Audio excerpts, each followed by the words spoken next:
11वां अध्याय।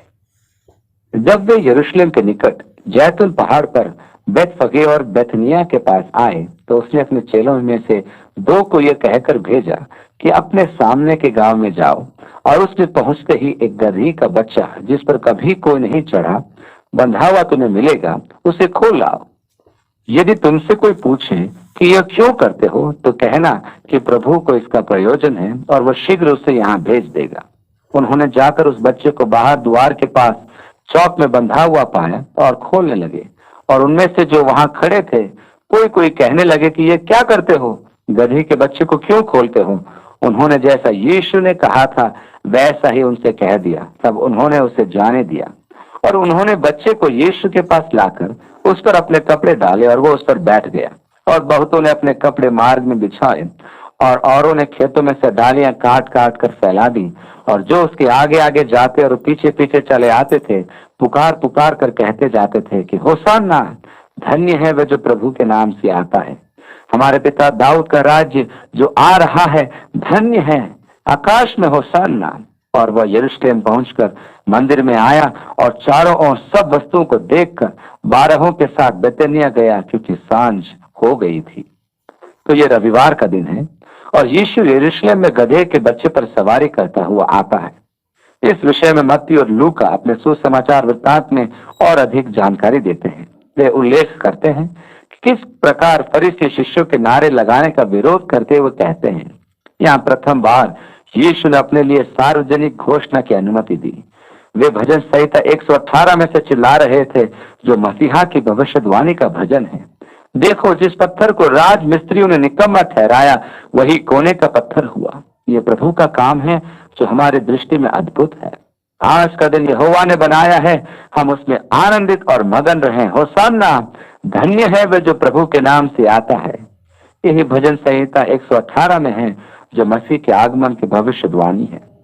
फरीसियों ने कहा, इनको रोक, ये जो कह रहे हैं वो परमेश्वर की निंदा है। यीशु ने उन्हें उत्तर दिया, यदि ये चुप हो जाएंगे तो पत्थर चिल्ला उठेंगे। इस प्रकार यीशु ने जकरिया की पुस्तक उसके 9वें अध्याय की 9वीं आयत की भविष्यवाणी को पूरी की। हे सियोन की बेटी मगन हो, हे सियोन की बेटी जय जयकार कर, क्योंकि तेरा राजा तेरे पास आएगा। वह धर्मी और उद्धार पाया हुआ है, वह दीन है और गधे पर वरन गधी के बच्चे पर चढ़ा हुआ आएगा। और धर्मशास्त्र की भविष्यवाणी पूरी हुई। वो मंदिर का भ्रमण करता है और सायंकाल अपने शिष्यों के साथ बेतनिया चला गया कि रात बिताए। अब सोमवार के वृत्तांत पढ़िए 12वीं आयत में। दूसरे दिन जब वे बेतनिया से निकले तो उसको भूख लगी और वह दूर से अंजीर का हरा पेड़ देखकर निकट गया कि क्या जाने उसमें कुछ पाए। और पत्तों को छोड़ कुछ न पाया क्योंकि फल का समय न था। निश्चय ही यह अप्रैल का महीना था और अंजीर ग्रीष्मकाल तक नहीं पकते, परंतु यहाँ पहला पेड़ है जिसमें पके हुए अंजीर हैं। यदि हम वहां फरवरी और मार्च में जाएंगे तो हम पेड़ पर सबसे पहले पके हुए बड़े बड़े अंजीर देखेंगे।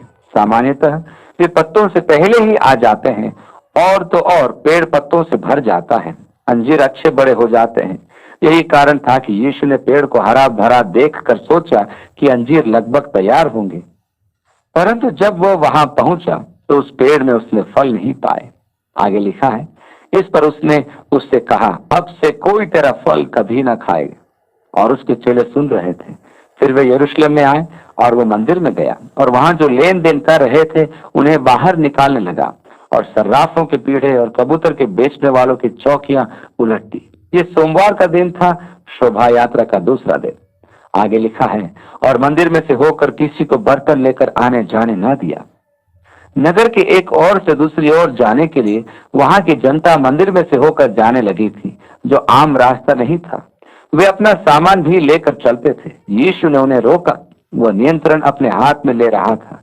ये दूसरी बार था कि यीशु ने मंदिर को सुव्यवस्थित किया था। एक तो तब जब उसने सेवा का आरंभ किया था, जैसा कि यूहन्ना वर्णन करता है, और ये उसकी सेवा के अंत में उसका प्रहार उन पर था जो परमेश्वर की चीजों पर व्यापार कर रहे थे, और वह इस बात से बहुत ही अधिक अप्रसन्न रहता था। मंदिर में वे मुद्रा विनिमय करते थे, क्योंकि रोमी सिक्कों को मंदिर के खजाने में स्वीकार नहीं किया जाता था, क्योंकि उन्हें अशुद्ध माना जाता था। जब सिक्का डाला जाए तो सावधान, वो रोमी सिक्का न हो, क्योंकि वह अन्य जातियों का सिक्का था। लेकिन वेतन रोमी सिक्कों में मिलते थे और मंदिर की मुद्रा शेकेल थी, इसलिए रोमी सिक्कों को शेकेल में बदलना आवश्यक था। आप अपना दशवांश कैसे देंगे? इस काम के लिए वहां सर्राफ अपने अपने तख्त बिछाए बैठे थे। उनकी विनिमय दर इतनी अधिक थी कि जनता लूटी जा रही थी। उनकी विनिमय दर 10 से 15% होती थी। यदि आप परमेश्वर को एक कपोत चढ़ाना चाहते थे तो कोषर कपोत प्राप्त करने का एकमात्र स्थान वही था। यह गारंटी का माल था, इसे याजक मना नहीं कर सकता था। आपको यरूशलेम की सड़कों पर भी कपोत मिल सकते थे जो लगभग 7 रुपए की कीमत के थे। कपोत उन गरीब लोगों का चढ़ावा था जो मेमना या बछड़ा बलिदान नहीं दे सकते थे।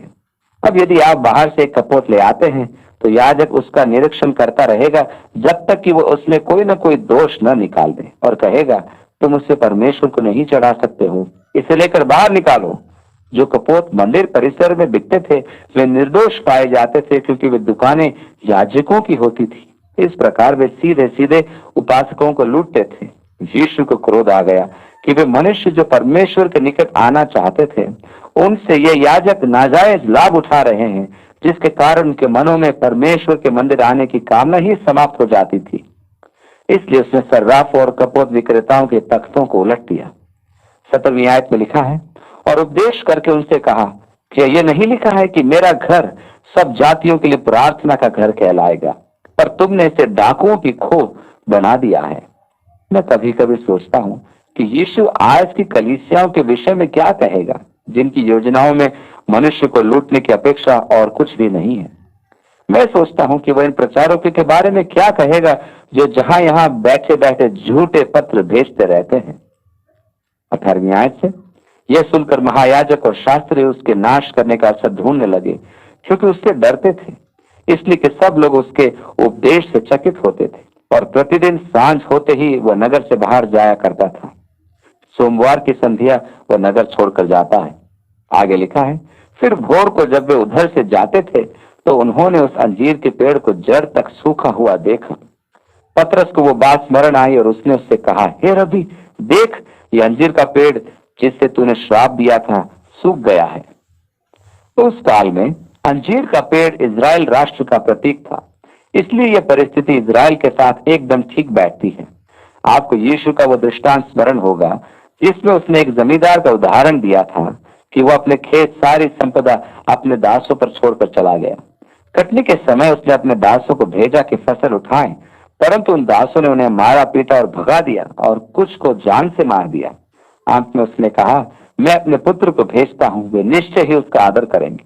परंतु जब पुत्र आया तो उन्होंने कहा, देखो पुत्र आता है, हम उसे घात कर दें जिससे कि हम इस खेत के स्वामी बन जाएंगे। तब यीशु ने पूछा, खेत का स्वामी क्या करेगा? फरीसी ने उत्तर दिया, वह तो उनका नाश कर देगा। यीशु ने कहा, तुमने ठीक कहा। उसी पल उन्हें ध्यान आया कि वह तो उन्हीं के विषय में कह रहा था। परमेश्वर ने दाख की बारी लगाई और उसने सबसे अच्छी दाख लता लगाई। उसने चारों ओर बाड़ा खड़ा किया और सिंचाई की व्यवस्था की।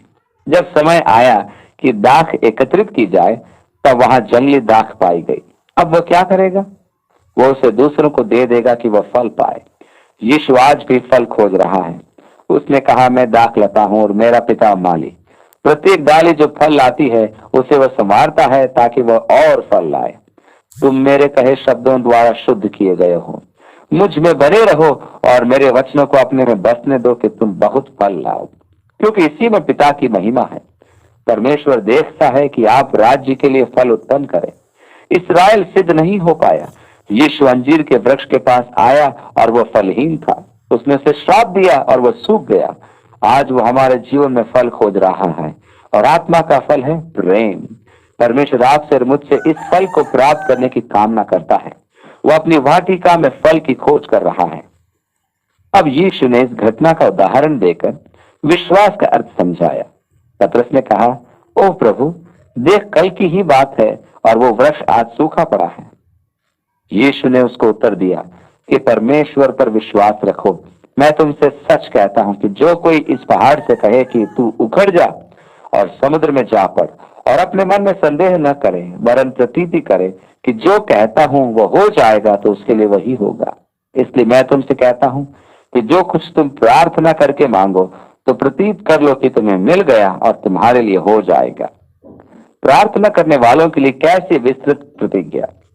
यहाँ ध्यान दीजिए कि वह किससे बात कर रहा है। क्या जन समूह से? नहीं, अपने शिष्यों से। प्रार्थना के विषय यह प्रतिज्ञा किसे दी गई? ये प्रतिज्ञा शिष्यों को दी गई। शिष्य कौन है? सर्वप्रथम वह है जो अपने इनकार करे, अपना क्रूस उठाए और यीशु के पीछे हो ले।